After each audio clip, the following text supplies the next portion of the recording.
pada intinya kenapa Umi masuk ke biara adalah keinginan untuk di biara juga mendapatkan pendidikan biarawati, dan juga Umi kuliah lagi di filsafat teologinya.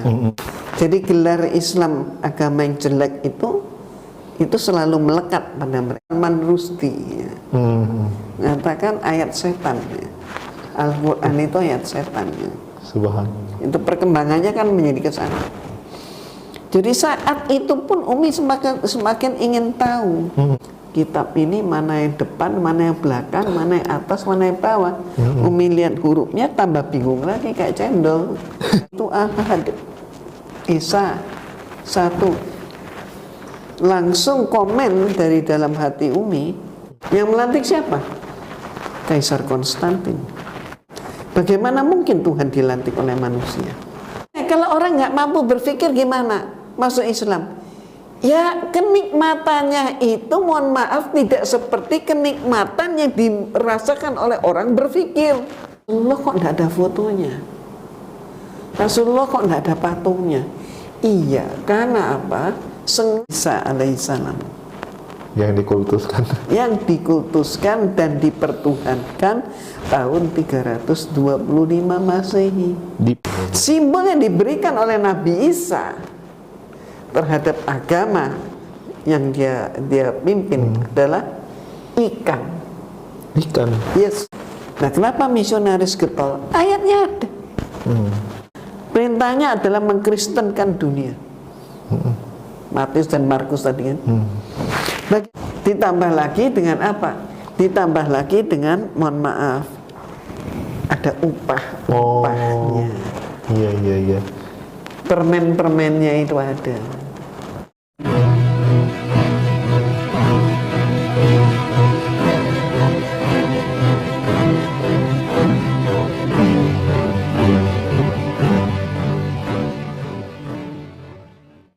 Assalamualaikum warahmatullahi wabarakatuh. Alhamdulillahillazi hadana li hadza wa ma kunna linahtadiya laula an hadanallah. Asyhadu an la ilaha illallah wahdahu la syarikalah wa asyhadu anna Muhammadan abduhu wa rasuluh la nabiyya ba'dah. Puji syukur kehadirat Allah Subhanahu wa taala karena kita masih diberikan waktu dan kesempatan berjumpa kembali melalui channel Salam Satu Akidah. Semoga kita semua dirahmati Allah dan diberi kekuatan serta keteguhan hati di dalam iman Islam untuk terus meningkatkan iman serta ketakwaan kita terhadap Allah Subhanahu wa taala. Baiklah saudaraku semuanya, pada kesempatan kali ini saya akan menampilkan sebuah kesaksian dua orang mu'alaf cerdas ya, yang pastinya kalau yang namanya mu'alaf serta mu'alafah itu sudah dipastikan cerdas, karena mereka dahulunya ketika berada di dalam keyakinan yang lama yaitu Kristen, prinsip yang mereka pegang adalah imani terlebih dahulu dan baru berfikir ya. Sementara setelah mereka mendapatkan hidayah serta petunjuk dari Allah SWT dan memeluk agama Islam, maka itu berubah total ya. Artinya di dalam Islam didahulukan berfikir dan setelah itu baru beriman. Jadi segala sesuatunya dinalar terlebih dahulu secara logis serta rasional tentang ajaran agama yang benar. Nah, bagaimana kisah selengkapnya? Kita akan dengarkan dari dua orang saudara kita ini ya, mu'alaf serta mu'alafah ya. Sebenarnya sudah tidak tepat dibilang mu'alaf dan mu'alafah karena mereka sudah lama memeluk agama Islam. Artinya mereka sudah murni adalah muslim ya. Beliau adalah saudara Adam Fatih serta Umi Hajah Irina Handono. Nah, bagaimana kisah perjalanan mereka kita akan simak secara lengkap ya, dan tentunya ini akan memberikan pembelajaran serta inspirasi bagi kita semuanya. Dan tanpa panjang mukadimah, langsung saja kita simak videonya. Selamat menyaksikan.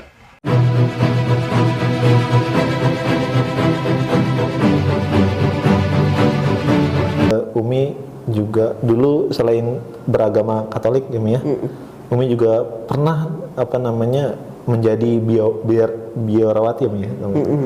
Jadi pernah menekuni kehidupan menjadi biarawati ya. Baik, itu boleh nggak diceritakan gimana?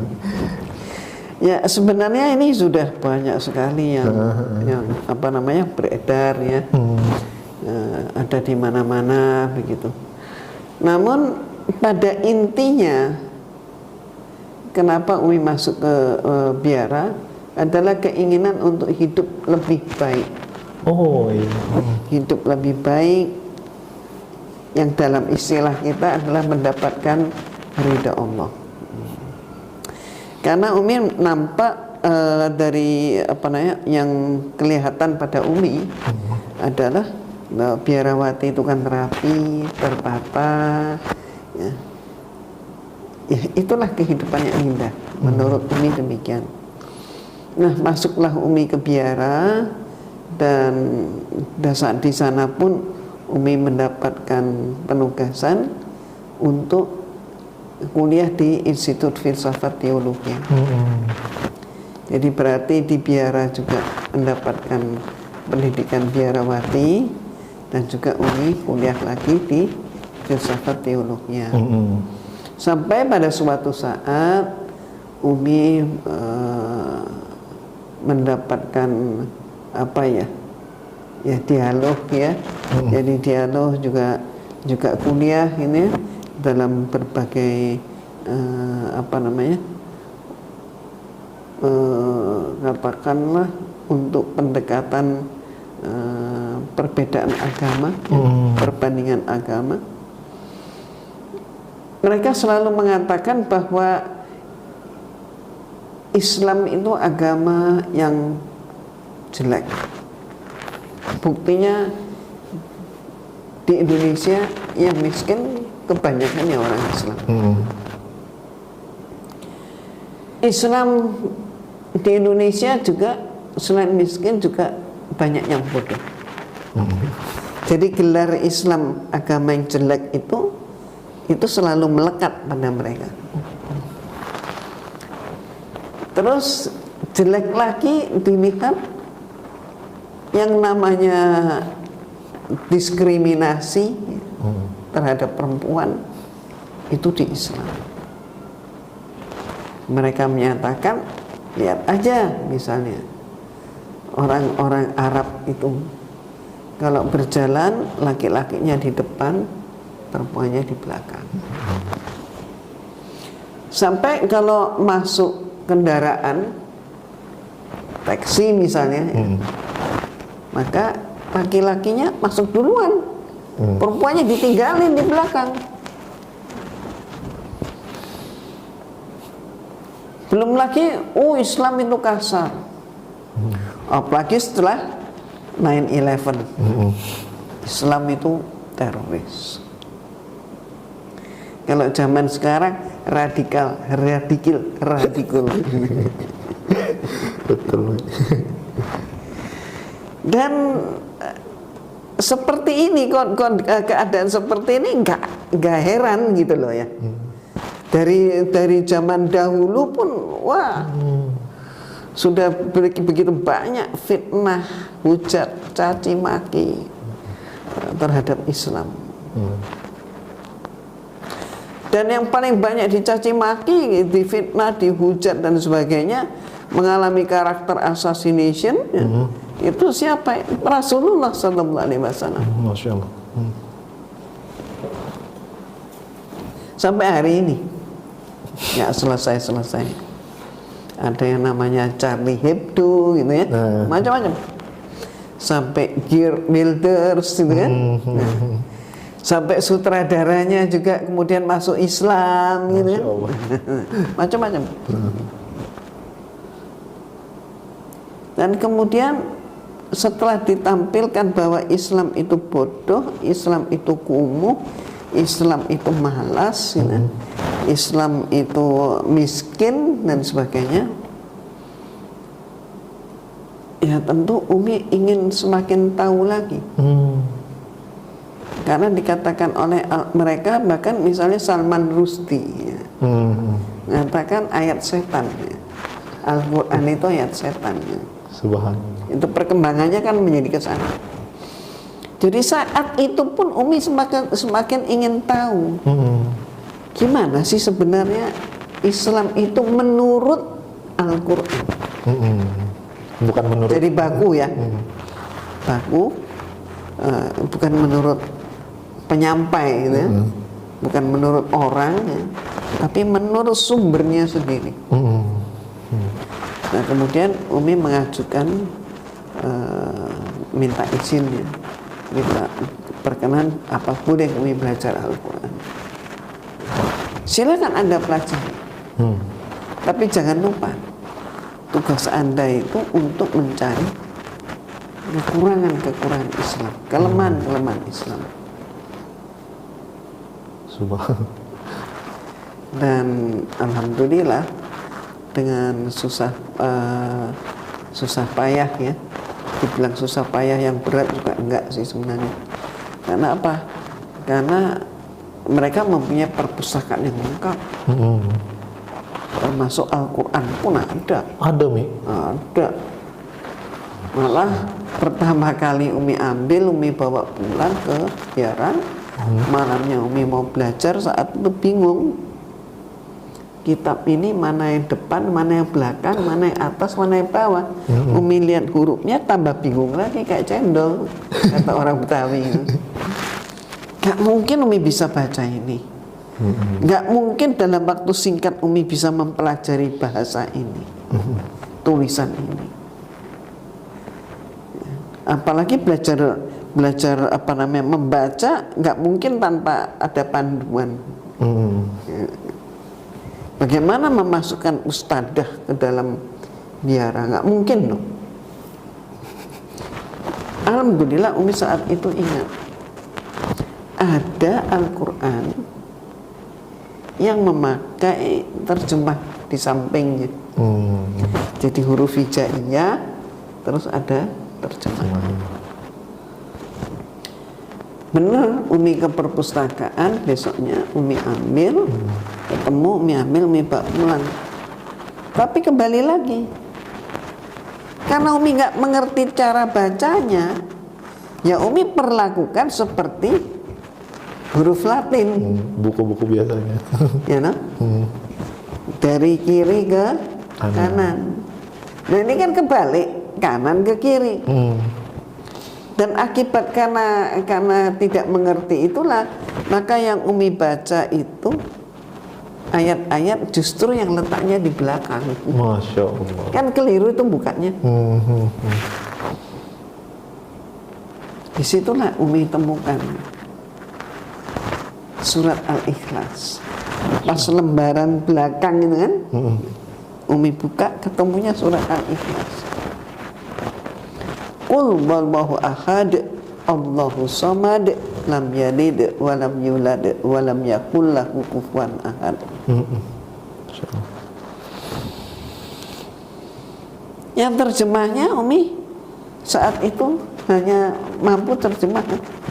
Katakanlah bahwa Allah itu ahad, Esa, satu. Langsung komen dari dalam hati Umi menyatakan, ya memang Tuhan itu satu, nggak mungkin dua, nggak mungkin tiga, dan seterusnya.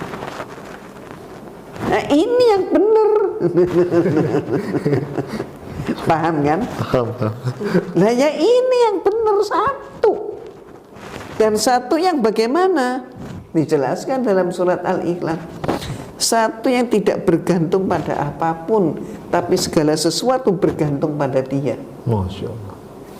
Tidak ada yang menyerupai Dia. Tidak ada yang makhluk yang mampu menyerupai Dia. Dia tidak mempunyai anak, tidak mempunyai bapak. Berarti apa? Tidak punya keturunan dan juga tidak punya leluhur.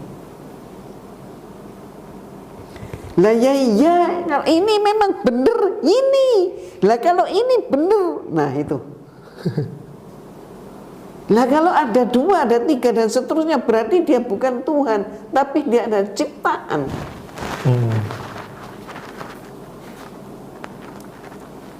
Dia bukan Allah, tapi dia ciptaan Allah. Dia adalah makhluk. Gak ada yang setara dengan dia. Gak ada yang menyamai dia. Dan dia gak perlu siapapun, tapi semuanya perlu kepada dia. Masya Allah. Nah, ini heran kan Umi? Kok di sini justru pertanyaan-pertanyaan yang ada di dalam hati Umi tentang Trinitas, jawabnya kok di sini? Oh gitu. Oh berarti Umi sempat meneliti juga tentang Trinitas. Loh iya, wajib. Oh Masya Allah. Ya kan? Itu wajib, itu namanya sejarah gereja. Ya, sejarah Tuhan itu wajib itu. Wajib untuk diketahui. Lah ini sehingga Umi bawa untuk berdiskusi dengan dosen-dosen Umi. Cukup panjang. Boleh diceritakan? Sebenarnya sudah ada di banyak penuturan Umi. Umi bertanya bahkan tentang meja. Tentang meja. Mantan siapa yang buat meja?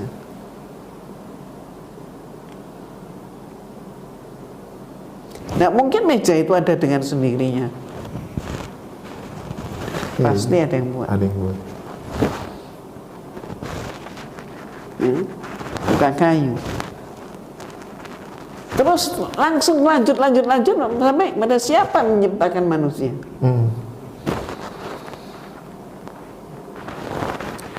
Sampai kemudian Umi menyatakan tentang susunan di dalam strata masyarakat.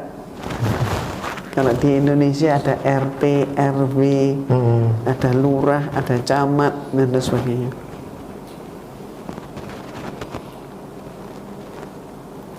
Latar siapa yang melantik RW? Mungkin enggak camat dilantik oleh RT. Kenapa Anda tanya begitu? Ya, karena Konsili Nicea 325 Masehi, Yesus dilantik jadi Tuhan. Yang melantik siapa? Kaisar Konstantin.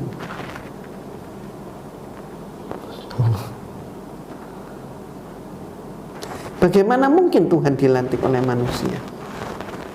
Bagaimana mungkin seorang camat dilantik oleh seorang RW? Bagaimana mungkin jenderal dilantik oleh kopral?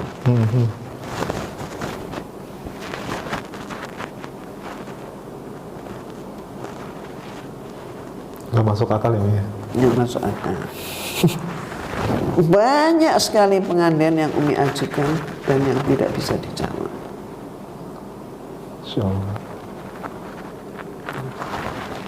Ya, sampai kemudian setelah mendapatkan surat Al-Ikhlas itu, Umi jadi semakin ingin tahu apa isi daripada kitab suci Al-Quran.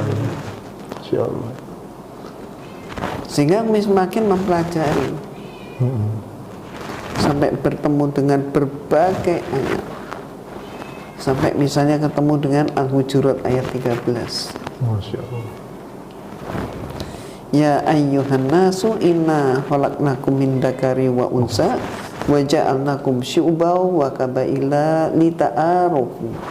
Inna akramakum indallahi atqakum innallaha alimun khabir. Sadaqallah. Masya Allah. Bahwa Allah menciptakan manusia itu terdiri dari laki-laki dan perempuan, bersuku-suku, berbangsa-bangsa, bernegara-negara. Tujuannya berbagai warna kulit juga ya. Tujuannya untuk saling kenal mengenal. Apa yang dimaksudkan saling kenal mengenal?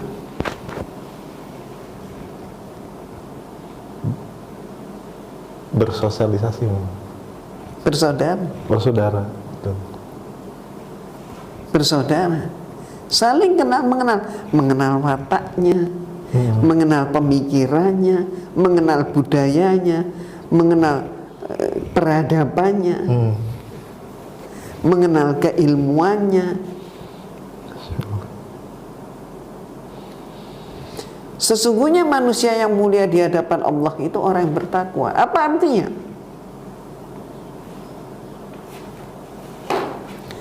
Islam itu bukan agama ras, suku, atau agama bangsa. Siapapun dia, yang mulia di sisi Allah adalah orang yang bertakwa. Bukan karena warna kulit, bukan yang lain-lain lagi, tapi karena masalah ketakwaan.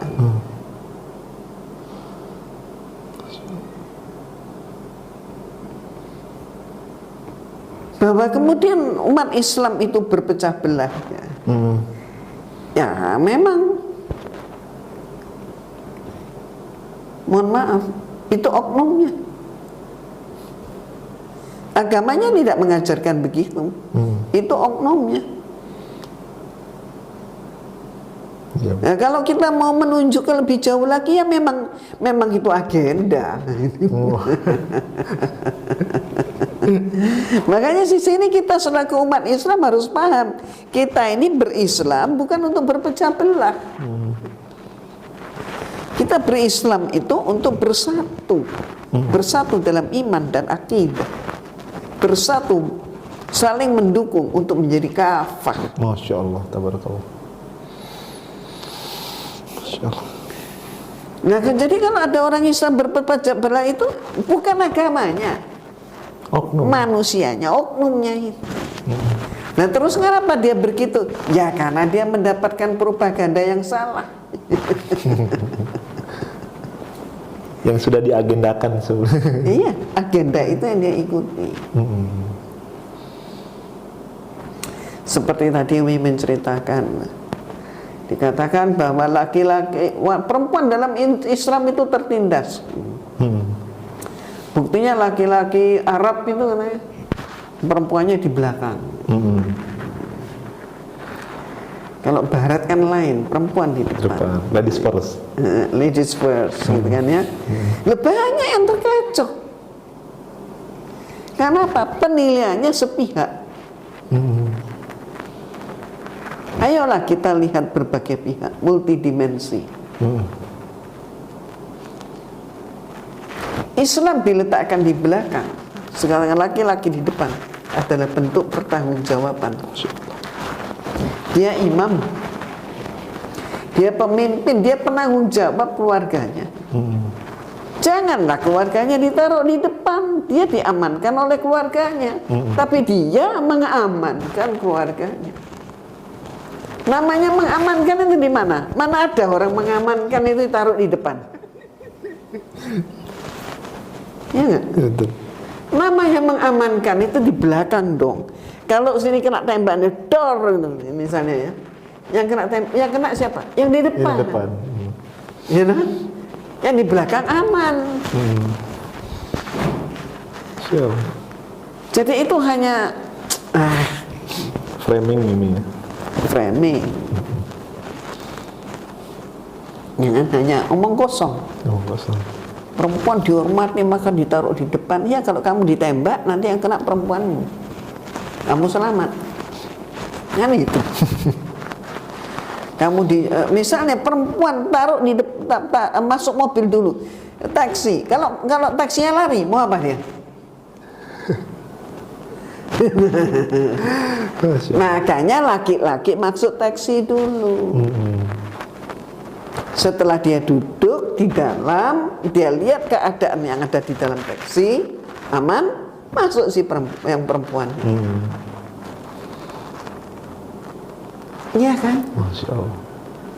Nah itulah makanya, mohon maaf, Islam itu sebenarnya agama yang cocok untuk orang yang mampu berpikir. Yang mampu berpikir, Masya Allah.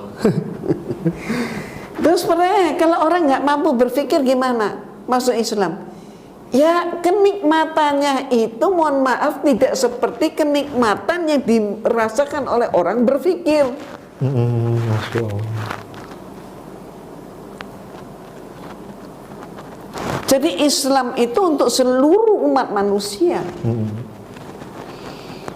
Jangan mengatakan, oh kalau begitu hanya profesor-profesor saja yang masuk Islam. Enggak begitu. Tapi kenikmatan Islam akan semakin banyak dinikmati oleh orang-orang yang mampu menggunakan fikirnya, Akalnya. akal. Oh. Jadi sampai ada kajian yang bagus, akal menuju iman. Masya Allah. Iya. Karena yang bisa dimanfaatkan dari manusia itu hanya akal untuk mencapai keimanan. Karena kalau mengandalkan fisik mungkin nggak bisa. Nggak bisa mengandalkan emosi juga nggak bisa. Mengandalkan klaim apalagi nih? Nggak bisa. Kayaknya. Nah, ini justru kontradiktif dengan agama yang sebelum ini sebelum Islam ya, yang sangat kontradiksi. Adam kan tahu gimana. Jadi pokoknya percaya aja dulu, tapi saya nggak ngerti gimana saya mau percaya. Justru itu, kamu percaya dulu baru kamu mengerti. Nah. Jadi berarti gimana? Fikir itu di belakang. Di belakang. Jadi tidak sama. Jadi konsep imannya pun tidak sama. Oke, nanti kalau kita berbicara ke situ malah ini ya. Kembali lagi, mau nggak mau harus mikir untuk dapat Islam. Masya Allah. Kan kalau mohon maaf nih ya, kalau di dalam Islam kan kita harus yakin dahulu yang goib seperti surga, seperti itu, goibnya Allah, dan kekuasaan Allah dan seterusnya. Itu kan beda ya. Kenapa kok kita beriman dulu untuk bil goibnya Allah? Nah, ya silakan. Karena akal kita nggak nyangkau. Fasilitas yang kita miliki ini, panca indera kita nggak mampu menjangkau itu. Contoh nih, ya, mana nih? Kenapa dalam Islam itu tidak? Orang Islam ngaku punya Rasulullah Nabi Muhammad Sallallahu Alaihi Wasallam, tapi fotonya nggak punya. Iya. Tapi patungnya nggak punya. Lah, kalau kita ngomong foto, kalau kita ngomong tukang lukis ya zaman itu ya, kita ngomong pematung banyak, di mana-mana ada bisa dijumpai. Oke, orang kaya dalam Islam tidak kurang-kurang. Sampai hari ini harta Utsman bin Auf itu dirasakan sampai hari ini duitnya Utsman bin Auf. Masih ada di masih ngalir terus. Konglomerat mana di luar Utsman bin Auf yang mampu seperti itu? Ayo, yang barat, tunjukkan yang mana? Bill Gates kayaknya kalah ini. Oh, udah ada apa-apanya. Nggak ada apa-apanya. Bill Gates mampu bertahan berapa generasi? Kita saksikan aja nanti. Jangan-jangan dia mati selesai sudah. Tapi ini Utsman bin Affan hidup pada abad ke-7 sampai hari ini hartanya itu konkret dan uangnya tetap ngalir. Masya Allah. Betul nih. Ayo coba mana tandingannya? Nggak ada tandingan. Tapi dikatakan fitnahnya kan Islam itu miskin. Nah ini satu contoh aja sudah terjawab. Ya. Baik, balik lagi ya. Panca indera kita itu bukan segala-galanya. Jangan terlalu pede sama panca indera. Ya, jangan inilah, jangan dianggap dia segala-galanya. Enggak. Contohnya apa? Bisakah Anda melihat bentuknya udara dan ya katakanlah bentuknya udara atau warnanya juga bolehlah, bisa nggak? sampai saat ini belum bisa. Pertanyaan Umi balik. Jadi udara itu ada atau enggak? Ada. Ada atau enggak? Ada. Bagaimana Anda bisa mengatakan ada? Karena bisa dirasa. Bisa dirasa, tapi nggak bisa melihat. Nggak bisa dilihat. Terjawab kan? Masya Allah. Jadi panca indera kita itu bukan segala-galanya. Penglihatan mata kita bukan segala-galanya. Rasulullah SAW konkret ada, jejaknya ada, dalam sejarah lengkap. Dari semua nabi, sejarah tentang Rasulullah paling lengkap. Mulai bangun tidur pagi sampai tidur kembali di malam hari, semua ada. Paling lengkap dari semua nabi. Konkret. Ya toh? Sampai kuburnya di mana kita tahu. Masya Allah. Semua, tidak ada yang dirahasiakan. Betul kan? Betul. Nah, jadi itu adalah sesuatu yang bisa kita lihat. Tapi balik lagi. Ya. Tapi kalau kita berbicara Rasulullah kok tidak ada fotonya? Rasulullah kok tidak ada patungnya? Iya, karena apa? Sengaja memang kita umat Islam dilarang oleh Allah, ya. Dan kita pun nggak sudi, nggak mau, dan kita sepenuhnya taat pada Allah, maka tidak ada seorang pun yang menggambar-gambarkan Rasulullah. Masya Allah. Apalagi mematungkan. Kenapa? Supaya Rasulullah tidak dikultuskan. Masya Allah, tabarakallah. Karena pengultusan itu kan dimulai dengan apa? Gambar. Terus dipatungkan. Berikutnya dikasih bunga, dikasih dupa, menyan, ya, banyak macam. Terus kasih lilin. Habis itu gimana? Berlutut. Habis berlutut gimana? Memohon. Makanya di dalam surat Al-Isra ayat 1 Allah berfirman, Subhanalladzi asra bi abdihi lailam, dan seterusnya. Ini Subhanalladzi, maha suci Allah, ya, yang telah memperjalankan siapa? Hambanya. Abdi. Loh, ini ayat, ini kalam Allah, ini tercatat di dalam Al-Isra ayat 1, abdihi. Jadi bukan tanpa sebab. Ayat Al-Quran ini syarat dengan makna. Seluruh ayat Al-Quran itu syarat dengan makna. Kenapa kok Allah menyatakan abdihi? Mengapa Allah Subhanahu wa ta'ala misalnya tidak menyatakan dalam firman-Nya adalah Muhammad, ya, tapi dengan abdihi.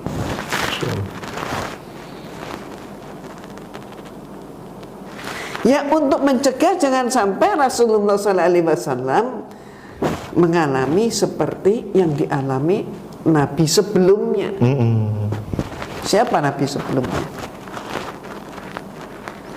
Nabi Isa alaihissalam, yang dikultuskan dan dipertuhankan tahun 325 Masehi. Dipertuhankan, Umi? Iya, dilantik jadi Tuhan. Sejak 325, sebelum 325 belum.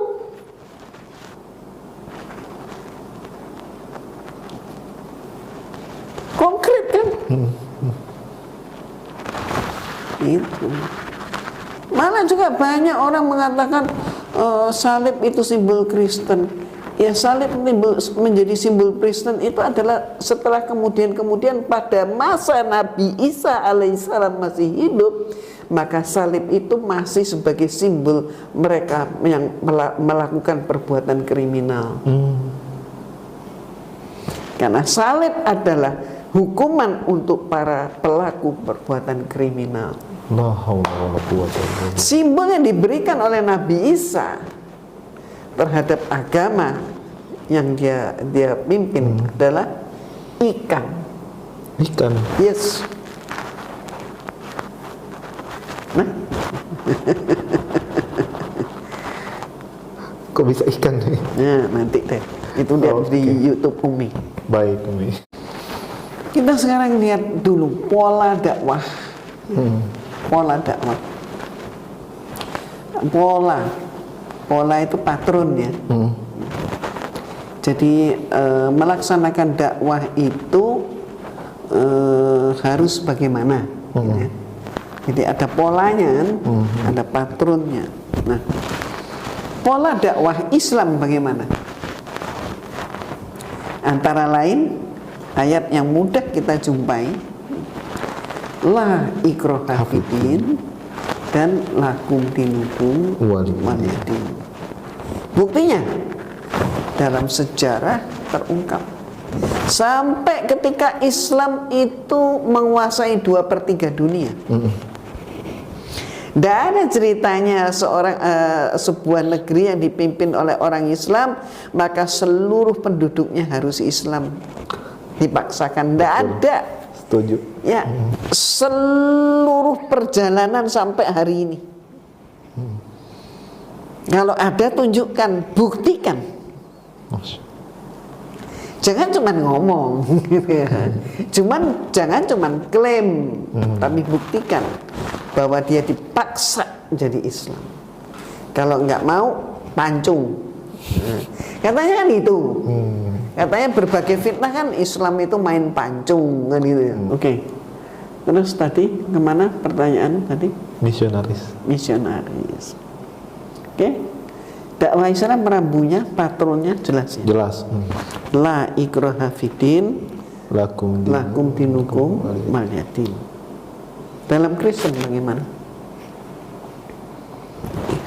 Ini kan harus kita lihat dua-duanya. Simbolnya pengadilan itu apa? Timbangan. Jadi keadilan itulah timbangan. Kita menimbang sebuah agama, juga secara adil kita melihat dua buah agama sampai Umi hijrah itu kenapa? Ya timbang dua-duanya. Itu ya. Jadi bukan unsur menjelekkan, enggak. Ini unsur pilihan. Pilihan yang adil. Ya kita nggak adil kalau hanya melihat satu. Kalau mau adil ya lihat dua-duanya. Kalau dua, kalau tiga ya lihat tiga-tiganya dan seterusnya. Ya. Sekarang ini tadi Islam begini. Nah ini di dalam agama yang dulu bagaimana? Coba lihat di dalam Injil Matius dan Markus, merujuk dua, Matius dan Markus. Pergilah ke seluruh dunia, kabarkanlah Injil kepada segala makhluk, jadikan mereka sebagai muridmu.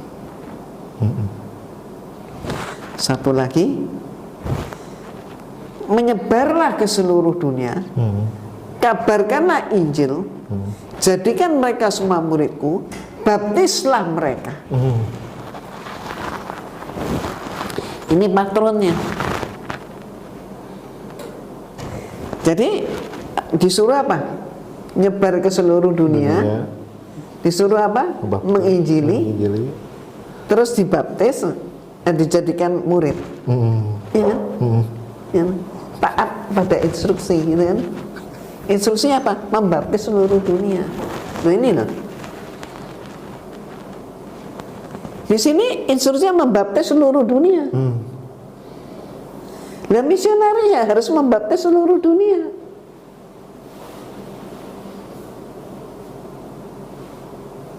Nah Islam mengatakan sebaliknya, lakum dinukum waliyadin, la ikraha fiddin.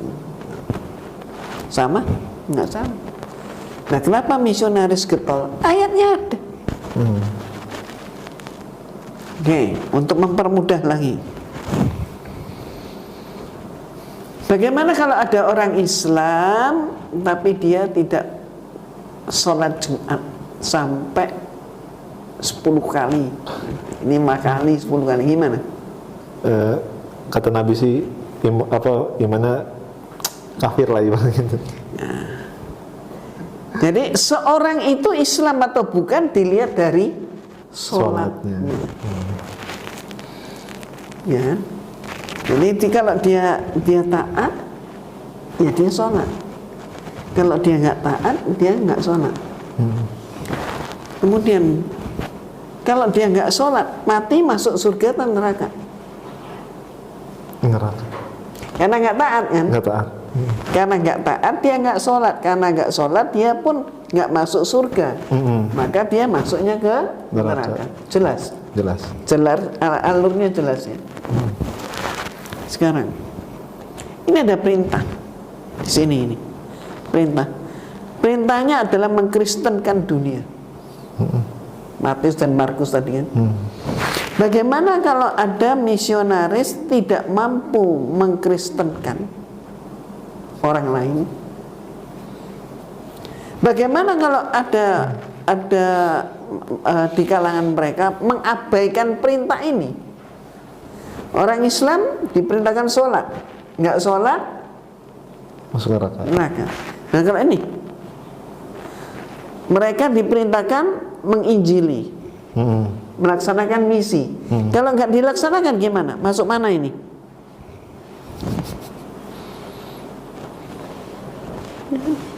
Masuk mana ini? Bagi mereka, dia masuk neraka. Karena nggak melaksanakan, maka mereka gencar. Terus kemudian ditambah lagi dengan apa? Ditambah lagi dengan, mohon maaf, ada upahnya. Iya. Permen-permennya itu ada. Kalau nggak salah perpuluhan gitu. Ya, gereja memang melakukan perpuluhan sampai hari ini di Jerman misalnya, nggak tahu sudah dicabut atau belum, tapi sudah terjadi demo di Jerman beberapa bulan yang lalu. Rakyat Jerman menolak tentang undang-undang pajak bagi Tuhan. Jadi Tuhan pun memungut pajak. Makanya di Barat itu banyak harus meninggalkan gereja. Gereja sepi di Barat. Ya contohnya di Jerman ada undang-undang yaitu pajak untuk Tuhan. Tuhan minta pajak.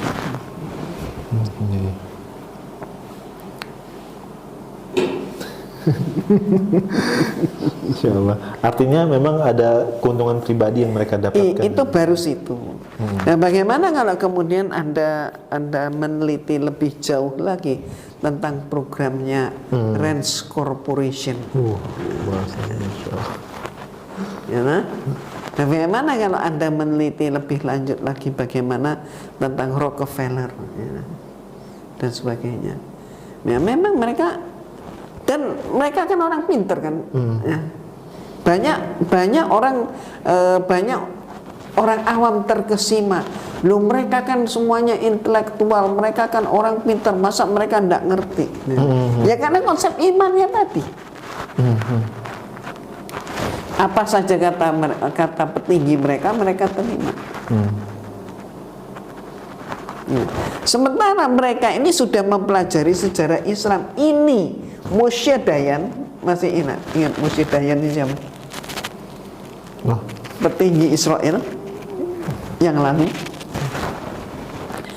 Moshe Dayan dia mengatakan menghadapi orang Islam itu ternyata malas membaca.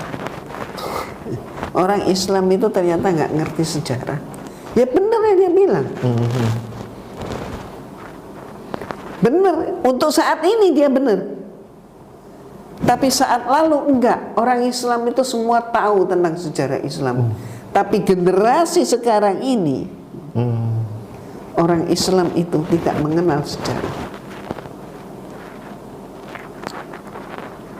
Saat yang lalu mereka tahu tokoh-tokoh Islam itu siapa. Dan mereka bangga, aku keturunan dari bangga. Sekarang kakeknya siapa seringkali mereka tidak ngerti. Subhanallah. Ibarat kacang lupa dengan kulitnya. Mereka ini yang ingin Umi sampaikan, mereka ini memang getol mempelajari sejarah Islam. Tapi di sisi yang lain mereka berbuat umat Islam dilupakan, diprogram lupa dari sejarah Islam.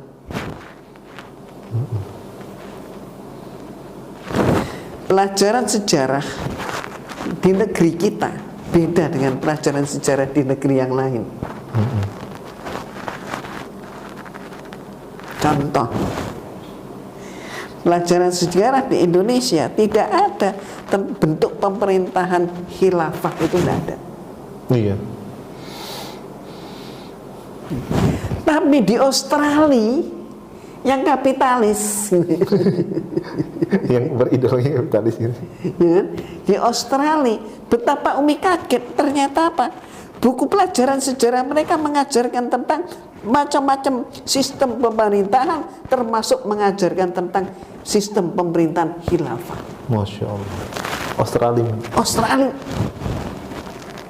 Padahal mayoritasnya orang-orang kafir semua ya. Mereka lebih tahu dari kita.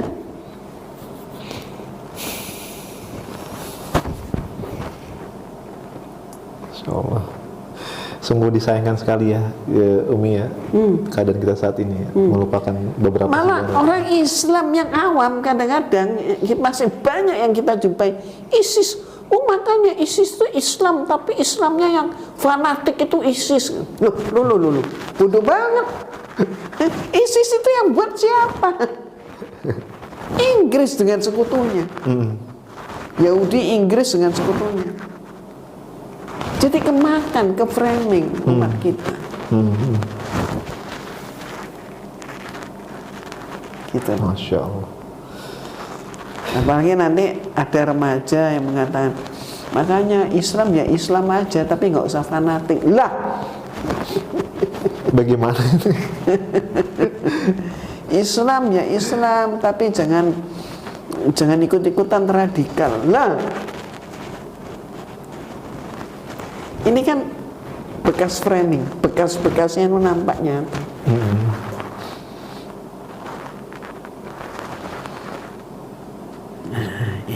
Ini yang patut direnungkan kembali. Masya Allah. Artinya memang kita sebagai seorang Muslim memang harus memperdalami sejarah ini ya.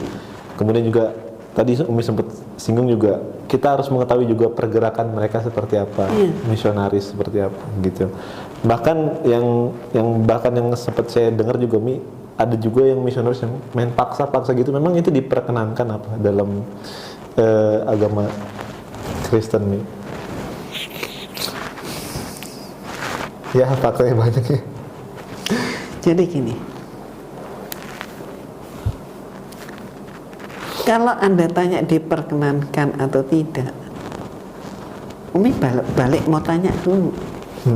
Boleh nggak kitab suci diubah-ubah? Nggak boleh, karena kan kitab suci Mi. Tapi nyatanya diubah kan? Diubah ya. Nah itu dia. Satu-satunya kitab suci yang tidak mengalami perubahan itu hanya Al-Quran. Al-Quran. Ya. Jadi kalau kita mau kembali kepada ayat-ayat yang memang merupakan benar-benar wahyu Allah, ya kembali ke Al-Quran. Baik.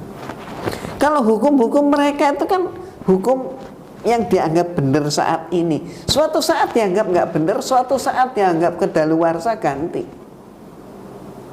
Diganti Mi. Hukum bisa diganti ya. Kenapa enggak? Anggapannya seperti misalnya kita lihat ini yang ramai diperbicarakan di masyarakat. Undang-undang menyatakan presiden itu paling lama untuk 2 periode. Bisa nggak diganti 3 periode? Tergantung siapa yang buat undang-undang.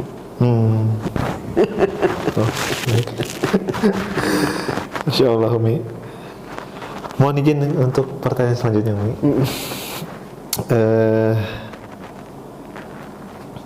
Ketika Umi sudah mendapatkan hidayah memeluk Islam, tentunya mungkin ada kesulitan yang Umi rasakan gitu kan ya.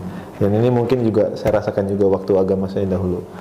Nah, tipsnya untuk istiqomah Umi pada saat Umi merasakan kesulitan setelah menjadi seorang muslimah. Ya, kalau kita mendapatkan kesulitan, coba kalkulasi dulu supaya adil. Oh. Supaya kita mendapatkan kesimpulan yang benar. Jangan sampai gagal paham. Ya kan? Jadi kalau kita mendapat kesulitan, kalkulasi. Kesulitan kita ini seberapa? Kemudahan yang sudah kita terima itu seberapa? Jangan-jangan kesulitannya sekian, kemudahannya sekian. Itu rumusnya. Jadi alhamdulillah, karena Umi menjadi Islam itu bukan karena tertarik pada manusia. Penting banget ini, Insya Allah. Tapi karena Umi menjadi Islam itu justru karena tertarik pada Al-Quran, tepatnya adalah surat Al-Ikhlas. Beda. Ketika kemudian ada orang-orang Islam yang melakukan oknumnya, yang melakukan penyimpangan, Umi tahu bukan Islam nggak begitu, itu kelakuan dia tuh.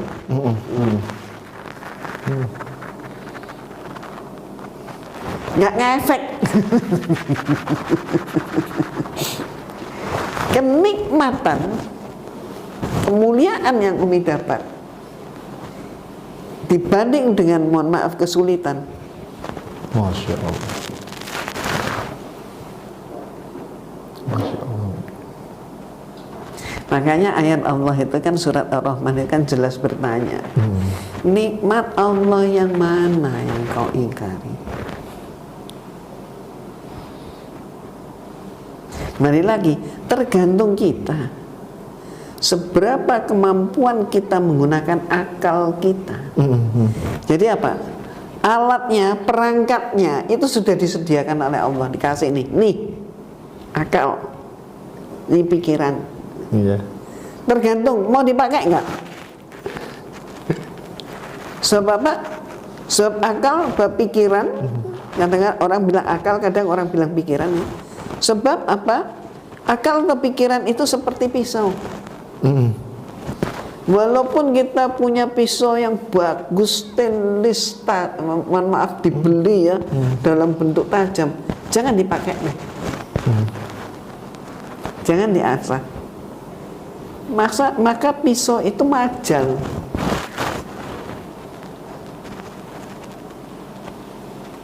Tapi kalau pisau itu dipakai terus, demikian pula akal dipakai mikir terus, tajam. Insya Allah. Betul. Makanya Umi mohon izin, banyak sekali dalam Al-Quran mungkin ayat-ayat yang mengajak berpikir ya Allah. Afala ta'qilun, afala tadurun, afala tubzirun, afala tadaffakarun, dan lain-lainnya. Banyak banget. Artinya, Insya Allah. Ya kan? Ayat pertama yang Allah turunkan surat apa? Al-Alaq. Iqra. Coba bandingkan yang lain. Nggak ada. Nah, menurut Umi bagaimana menjadi seorang Muslim yang baik Umi, untuk menjalankan Islam secara kafah? Jadi ada orang Islam tapi suka nyinyir terhadap Rasulullah. Berarti apa? Dengan pendekatan berprasangka baik, husnudon. Anggap aja orang itu nggak ngerti tentang Islam. Dia Islam tapi nggak ngerti tentang Islam. Ini bahaya. Pemahaman ini adalah pemahaman sekuler. Dan pemahaman sekuler itu memang miliknya gereja. Gereja memang harus sekuler, harus liberal. Kalau enggak, ya kan ditinggal.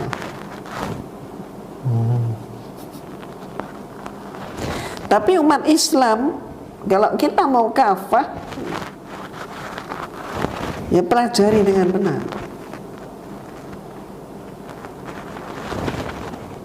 Kalau Islam itu kita umpamakan, misalnya ada seorang yang mengatakan ketika diajak umroh, dia punya tabungan dan dia untuk umroh itu apa itu ringan, karena dia biasa tiap tahun berlibur ke berbagai negara, cuman umroh. Terus apa lagi haji? Dia nggak tertarik itu haji. Kenapa kok kamu nggak tertarik pada haji? Iya, gimana lagi, aku belum dapat hidayah dari Allah. Nah itu.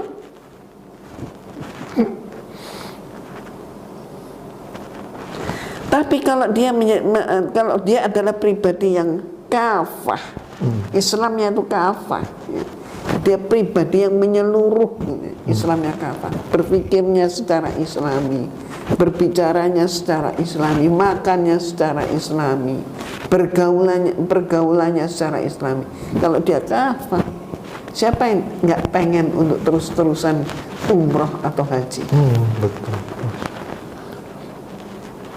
Tapi dia salahkan, seolah-olah dia menyalahkan pihak yang lain gitu. Bahkan dia menyalahkan Allah. Ya aku nggak dapat hidayah, enteng gitu. Ya udah, karena aku nggak dapat hidayah, ya aku nggak tergerak, aku belum digerakkan ke situ. Nah ini Islam itu, mohon maaf, jangan dipahami kayak meteor, atau hidayah itu jangan dipahami kayak meteor jatuh pluk, itu bukan. Jadi seseorang itu adalah dia menjadi kafah kalau memang dia belajar. Jadi bukan nunggu meteor jatuh maka dia kafah. Bukan menunggu meteor jatuh baru dia itu kemudian punya alasan hijrah. Yang enggak. Belajar dulu. Istilahnya apa ya? Untuk kaum muda zaman sekarang apa ya istilahnya? Jangan nanggung. Jangan separuh-separuh. Kalau mau masuk surga, masuklah. Jangan cuma intip-intip aja. Di surga itu demikian teduh, sejuk, nyaman, harum. Matanya doang yang ngintip, tidak dari celah-celah pintu surga, tapi dia berada dalam neraka. Ya, ibaratnya. Jangan kayak gitu. Kalau kita ingin merasakan manisnya buah mangga, jangan cuma liatin mangga terus, makanlah. Ya kan? Ya kalau mau mempunyai rumah yang nyaman gitu ya, rumah mungil yang indah, yang sejuk gitu, ya oke. Bagi yang sudah mempunyai persiapan, bangunlah. Jangan cuman ngimpi aja. Belum dapat hidayah. Terus dapat uang dibuat mabuk, dapat uang untuk berzina, dapat uang dugem, gitu kan? Terus ada lagi uang riba, gitu kan? Jadi rentenir, gitu kan? Nggak berkah ini ya. Mengundang datangnya laknat Allah. Masya Allah. Ya, mungkin artinya juga Islam itu bukan agama prasmanan ya Mia, yang bisa. Bukan agama prasmanan, juga bukan agama keturunan. Jadi Islam itu way of life. Way of life, Masya Allah. Pedoman kehidupan. Kalau orang hukum mengatakan Islam itu konstitusi, Al-Quran itu konstitusi gitu ya. Sudah tahu kalau Islam agama merupakan konstitusi, kenapa masih pakai konstitusi yang lain? Insya Allah. Ya kan? Jadi belajar, makanya ikro. Kebayang nggak sekarang anak-anak sekolah yang ikut daring melulu, ya toh? Nggak pakai tatap muka, itu tambah bodoh apa tambah pinter?